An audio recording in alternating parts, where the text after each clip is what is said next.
Hey math lovers, let's go over Math 3 quiz number 2 on sections 111 to 112.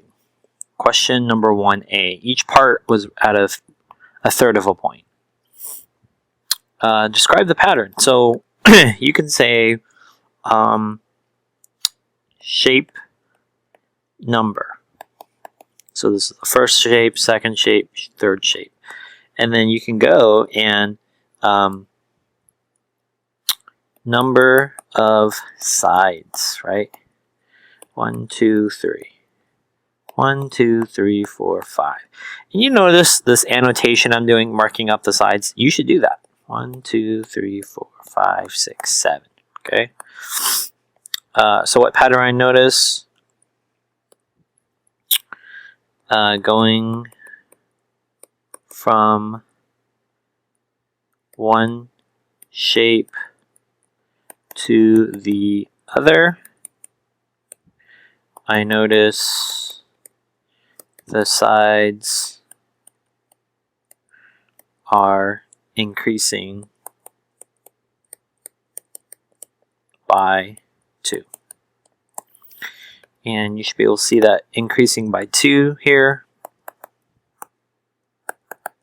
Okay. The next quiz I'll probably be asking you to write an expression out of that. Okay, again, that was at a 0.333. A third of a point. Part B. Oops. A teacher asked her students to draw the next 2 figures of the pattern. The responses she got were shown. So let's continue with what we just did up here. Okay, so 4, 5, and I don't even have to draw it really. You could, but you should just continue your pattern. You're having this common difference of adding 2, so this will be 9, and then this one will be 11. So let's count. I'm looking for a 9. 1, 2, 3, 4, 5, 6, 7, 8, 9. 2, 3, 4, 5, 6, 7, 8, 9, 10, 11. Let's take a look at this one. 1, 2, 3, 4, 5, 6, 7, 8. 1, 2, 3, 4, 5, 6, 7, 8, 9, 10. So which one is correct? It is this one. And this one is incorrect. Okay. So again, this one is out of a 0.33. Response 1. Okay, I'm only going to give full credit if you have the word explain. And what's an explain word is because. In math, that's so simple, right? Use that word. Because it shows a pattern of adding 2.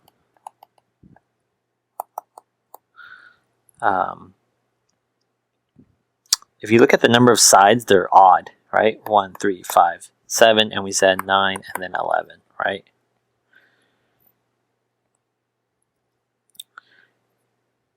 Two odd, that's an odd.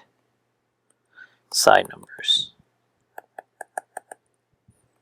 Okay, you don't have to have this other response, but hopefully it explains to you why response 2 is wrong. Okay, response number 2 is wrong because there is my explaining word. It's adding 2 with a shape that has 6 sides as the previous. That would be a hexagon. Okay? So I have to go back and manually grade each of those. Alright. Enter a number in each box to make a numeric sequence to represent the next 5 figures. So again, you're still using this as all question number 1. And if you did it, you just use the numbers that we already created here. 3, 5, 7, 9, 11. Let's write that in there.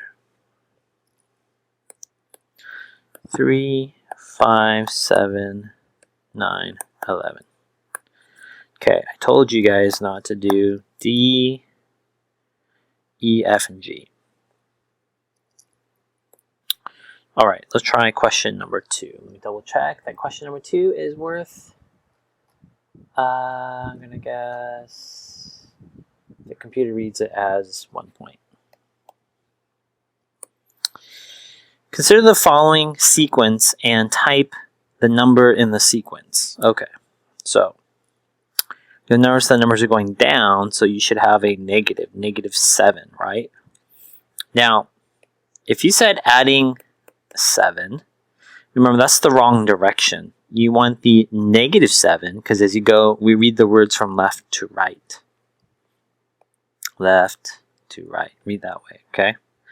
So again, minus 7, and then 34. You can use your calculator. I'm just showing you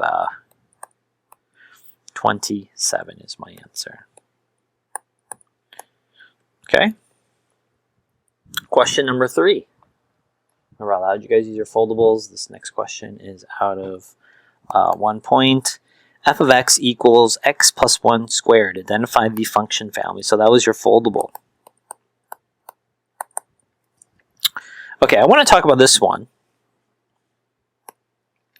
What is an absolute value? Absolute value looks like this. Y equals the absolute value of x. Okay, and that's the giveaway. So when you see the word absolute value, you should recognize that it has these bars. Okay, what does a graph look like in an absolute value? An absolute value graph looks like a V. Okay, very sharp. Okay, that's still a vertex. But you'll notice the same thing, right? It doesn't have... Okay, so you could be tempted to say, well, Mr. Ng, in this pink box, there is no number. And if there's no number, then it's implied that it's a 1 to the first power. So that'd be linear. So you might think of this, okay? And really, the definition of a piecewise function is an absolute value. What does that basically mean? It just means there's 2 linears, but we don't call it linear. We call it absolute value, okay? So in this problem, you should recognize that it has a 2 here. So it's not absolute. Okay, if it was to the first power, that would be linear. So it's not linear, okay? So let's go through these. Okay, that's still technically a 1, but you have the absolute value bars, okay? The answer is quadratic. Let's make that clear. Because it is to the power of 2, right? Power of 2. 2, 2. Okay, what is a constant? A constant is if you had the linear equation, the slope-intercept form, y equals mx plus b. Let's make up some numbers here. Y equals 3x plus 2. And the word constant, let me try to find a color I haven't used yet. The constant refers to just the number. Just the number. There is no variables. What does that do in a graph?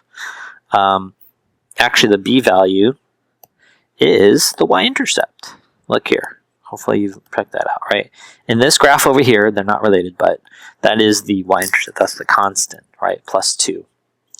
So it's not that one either. Okay? So hopefully that helped you identify the difference between absolute value, constant, linear, and quadratic. The only one that's not in there that you should know is, I'll just write it in here, just make sure you know, is E for exponential. How do you know it's an exponential? You'll notice that all of these had a number or a variable, but in this case you have a number as the base, something like this, okay? The base, the 3 here, the big number, this is called the base, and this is the exponent. And so the base is a number and the exponent is a variable. So that's the giveaway, okay? Remember what that graph looks like? You have something that looks like, this one's decay, right? Dying. And question number 3 was worth, did I say 1 point? Okay, question number 4 is also worth 1 point. For the following quadratics, okay, so they're telling us, interpret the graphs of the functions, choose a correct option in the table, okay? So, you should be using your foldable, and the only one we know so far of this test is a standard form. Let me write that, because these different types of forms is what you're learning this week. And the big thing about this, about opening up, is just your A value, okay? If your A value is, don't do that.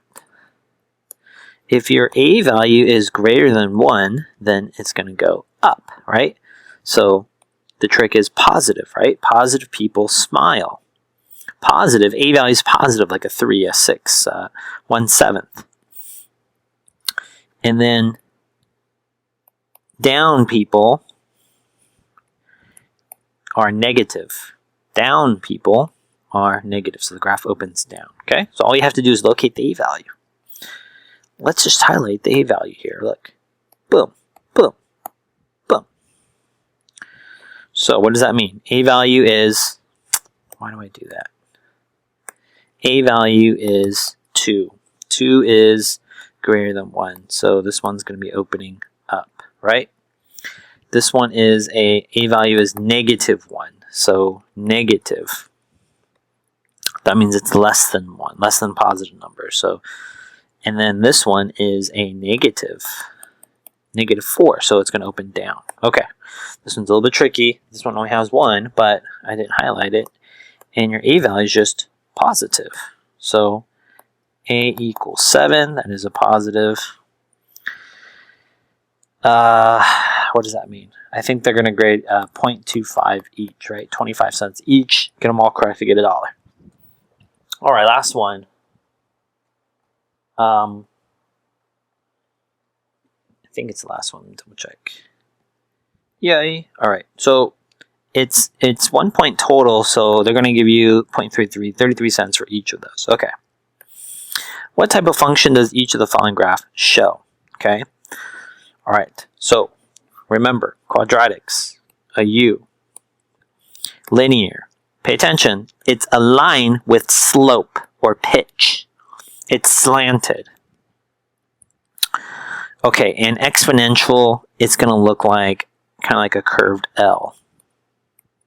Or it might go this way. Okay, so let's check. First one, what is it? It is linear. Okay, this one looks like an L. That is decay. That is exponential. And here is our U, smiley face. That would be quadratic for question number 5. So that was our quiz. Hopefully all those skills practice and those foldables that you're using were super... Hey, don't do that. We're helpful. All right? We'll see you guys next time. Enjoy some math. It loves you. Don't you love me?